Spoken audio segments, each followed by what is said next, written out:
Cette histoire s'intitule Le bruit de la corde.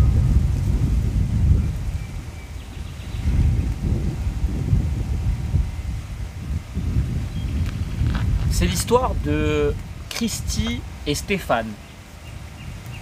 C'est deux amoureux de la nature. Et du coup, ils ont un projet. Ils veulent acheter une petite maison au cœur de la nature. Ils veulent aller en campagne. Et donc, ils trouvent un endroit très retiré de la civilisation. Ils trouvent un endroit qui est sur le flanc d'une colline. C'est vraiment full campagne. En fait, c'est une toute petite maison. Et cette petite maison, elle a quand même une petite particularité. C'est que déjà, elle est très ancienne. Elle est toute en pierre. Il y a une cheminée à l'intérieur. C'est une maison où il y a un étage et un grenier. Il y a un sous-sol aussi. Mais la particularité de la maison, c'est qu'il y a une petite passerelle qui mène jusqu'à l'entrée de la maison. C'est une petite passerelle, un petit pont qui est fait en bois et en corde. C'est trop stylé. Ils tombent tous les deux amoureux de cette maison. En fait, ils la visitent une fois et ils se voient trop dedans. Ils demandent rien d'autre. Elle ne coûte pas forcément très cher et tout. Ils demandent rien d'autre. Ils veulent juste acheter cette maison. Elle est trop bien. Le petit pont qui passe au-dessus du ruisseau. La maison tout en pierre, vraiment dans la campagne. Ils n'ont pas de voisins, rien. C'est le rêve pour beaucoup de gens. Je ne sais pas si pour vous, c'est votre rêve. Mais en tout cas, pour Christy et Stéphane, c'est vraiment un rêve depuis longtemps.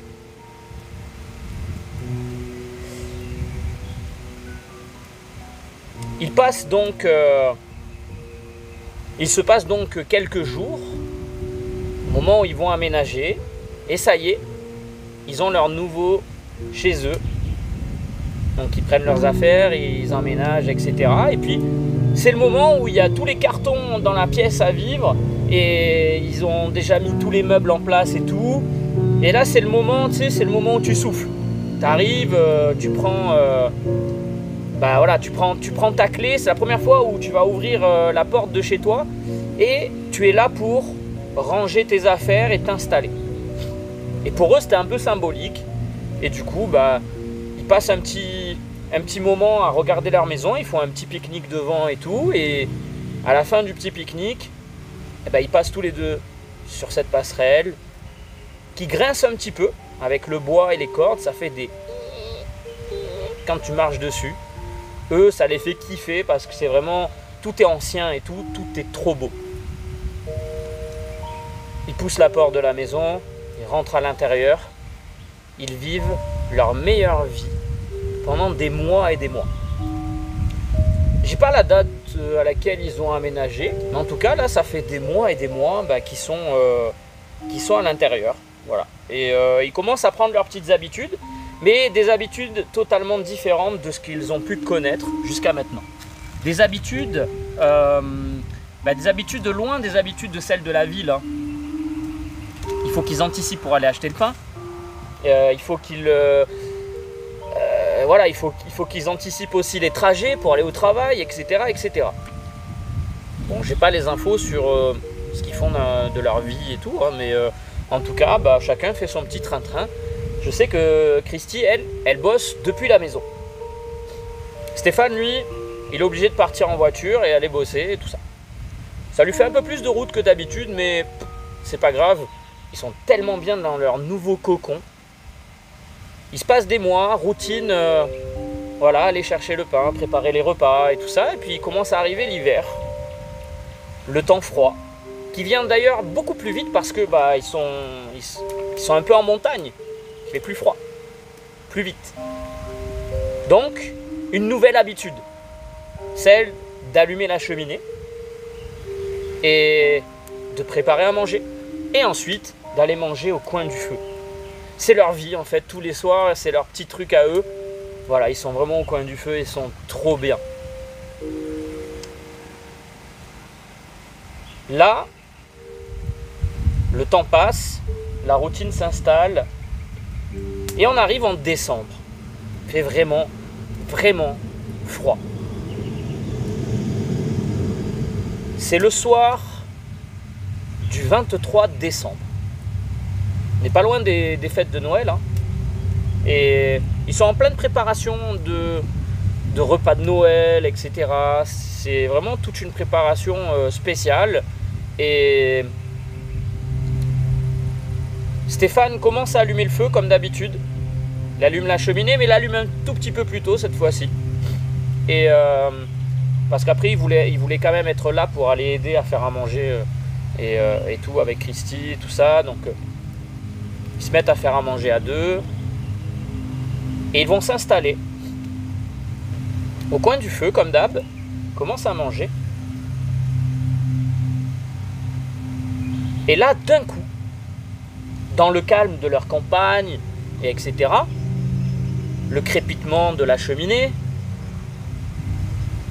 ils entendent un gros vlam, suivi d'un grincement de cordes.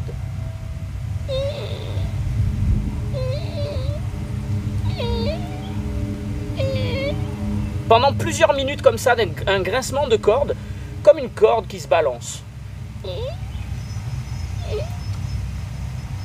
Stéphane, lui, il est très rationnel, il est très terre à terre. Pour lui, il y a tout de suite, il y a quelque chose qui ne va pas.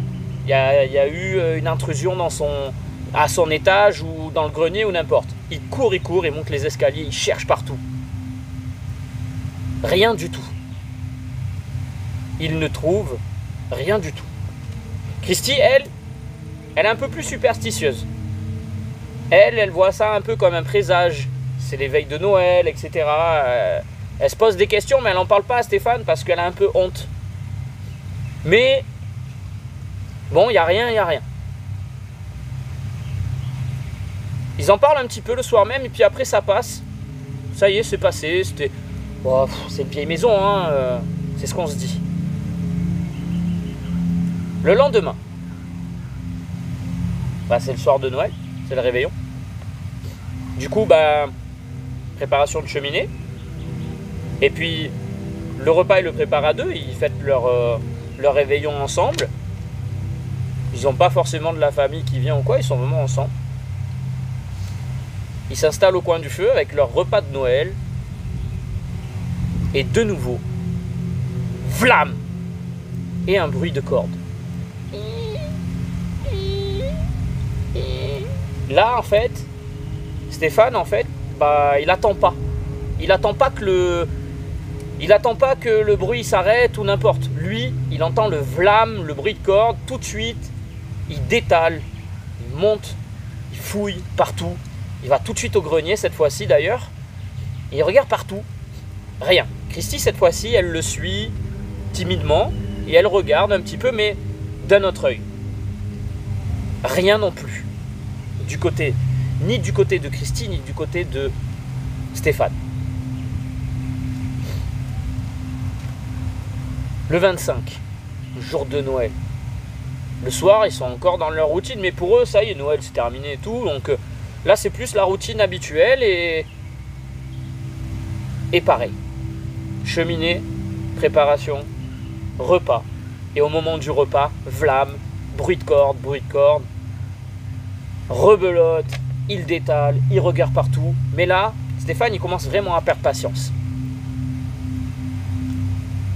Cet événement va se produire pendant plus d'une semaine. Et Stéphane, il est à bout de nerfs parce que lui, c'est pas normal qu'il entende le même bruit le soir, au même moment où ils sont en train de prendre leur repas et tout. Il essaye d'analyser tout ce qui est rationnel, à quelle heure ils prennent le repas, etc. Mais il n'y a rien de logique. Mais rien du tout. Il est fatigué. Lui, il bosse, il se lève le matin, il va bosser, etc. Et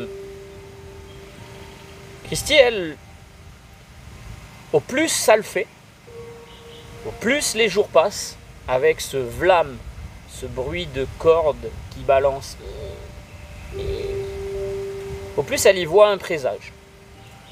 Là, il y a un soir où Stéphane, il réfléchit, il dit « Mais attends, il y a la corde du pont, là !»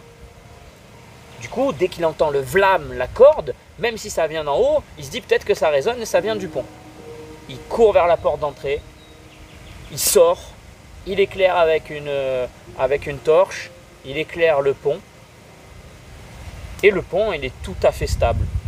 Sa petite passerelle, là, tout à fait stable, il n'y a rien qui... ça bouge pas. Alors que quand tu marches dessus, quand même, ça bouge un petit peu. Et si tu viens de le traverser, ça bouge un petit peu. Là, rien du tout. Là, il sèche, il n'en peut plus. Et cette nuit-là, il va quasiment pas dormir en plus. Et Christy, elle est toujours dans sa gamberge. Elle travaille chez elle la journée. Stéphane, le lendemain, il part bosser. Christy, elle va marcher dans la maison. Elle va pas bosser ce jour-là. Elle va déambuler chez elle, étage après étage, tourner en rond dans chaque pièce. Écouter, analyser, regarder si elle voit quelque chose, etc. Et puis elle monte au grenier. Elle prend son courage à deux mains parce que de base elle voulait pas trop aller au grenier. Elle était pas trop chaude. Donc on est en pleine journée, elle monte dans ce grenier là et donc les escaliers en fait c'est des petits escaliers qui tournent comme ça. Tu arrives au grenier, c'est un plancher en bois et des grosses poutres apparentes et tout. Grenier vraiment classique en pente et tout ça machin.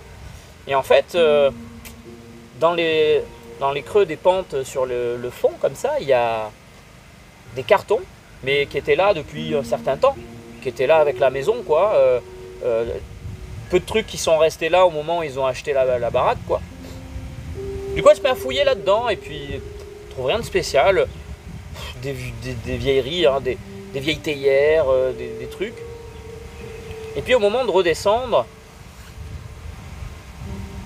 son regard, il est attiré sur la droite.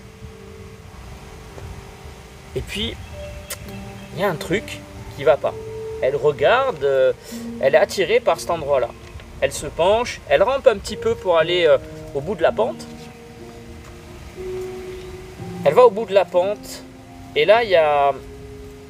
En fait, il y a une lettre prête à l'envoi, avec une adresse dessus, un timbre. Elle la prend, elle se demande ce que c'est, trouve ça bizarre. Donc elle l'ouvre délicatement, sans déchirer l'enveloppe. Donc elle prend la lettre à l'intérieur. Sur cette lettre, il est inscrit un tout petit texte. Elle lit le texte dans sa tête. Ma chérie, depuis que tu es partie, la vie n'a plus aucun sens. J'aurais tout fait pour te récupérer. Mais il en est ainsi. Je te souhaite d'être heureuse. Ceci est ma dernière lettre. Joyeux Noël, je t'aime. Christy, elle a les larmes aux yeux. Il y a un frisson qui parcourt tout son corps.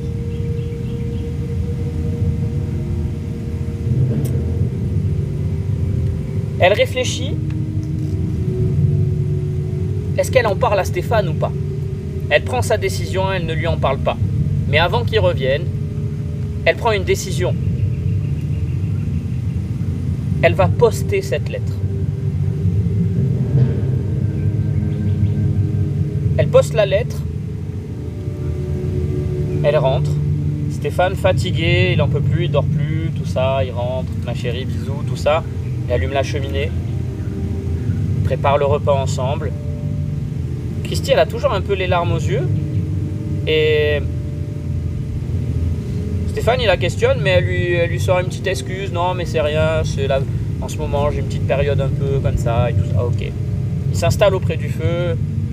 Ils vont passer leur repas ensemble. Et ce soir-là, depuis des jours et des jours et des jours, où ils ils entendent le vlam et la corde, ce soir-là, la corde et le vlam ne seront plus là, il n'y aura plus ce bruit-là. Et d'ailleurs, la dernière corde qu'on entendra grincer jusqu'à même aujourd'hui, ça sera uniquement celle du pont. Fin de l'histoire.